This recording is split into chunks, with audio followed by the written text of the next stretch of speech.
When you first raise your hand, hello, Hello. hi, I'm ready to, and you grab farther. And then they say, yeah, this is better. Yeah. Because I need practice. The next time someone reaches for me and he's Who falling. taught me this? No. When I was invited as a guest at the tutors' dinner once a month at Princeton. They all wore academic gowns and hoods, from their degrees. And it was held at the graduate college, which was like a beautiful Gothic church. Yeah. And the table seated 48 people. Right. And I was invited, and I arrived, and there were about 20 people there, and they all looked at me because I was very young, and I was wearing a blazer, and a little different from what they were. So I knew there was a guest, and the guest of honor was Albert Einstein, but he didn't arrive for a while yet. Sure. And so I went around and shook hands, and just then John Kemeny, Kemeny, Right. who was Einstein's last assistant, mathematician, who was a associate professor of philosophy because there was no room in the math department at Princeton. So which they had shipped 6 him over. permanent professors, well, the top department of math still in the country. And he later became president of Dartmouth, 18 years. He wrote the first computer language. Oh. John Kemeny. Kemeny. Like Emily. Emily with a K. Okay. Right. Easy to remember. Oh, yeah. And he stopped me. He said, that's ridiculous. What are you doing? Shaking hands. He said, that's unhealthy. Okay.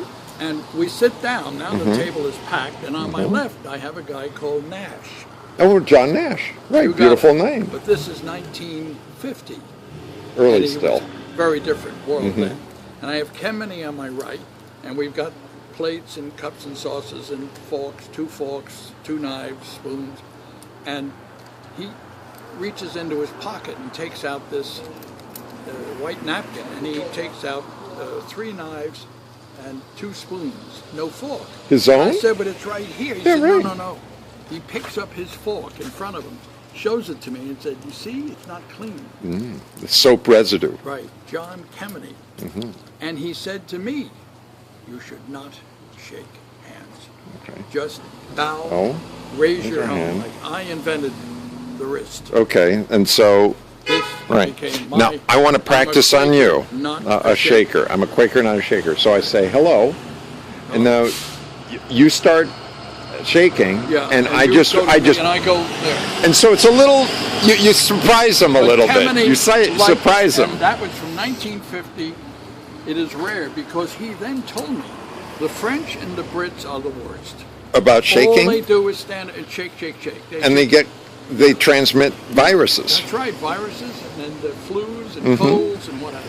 Whereas the Germans don't shake so much. He told me about World War II. Yeah. That the Navy on a aircraft carrier would have 5,000 sailors, but only room for 150 sick ones in the sick bay. Right. So they went ahead and got rid of the doorknobs, and America still is 70% doorknobs. Right. And they put levers in. You'd hit the lever, and the door would swing open. Right. And that's where it all came from. Interesting. Interesting. Thank you. All right. Again.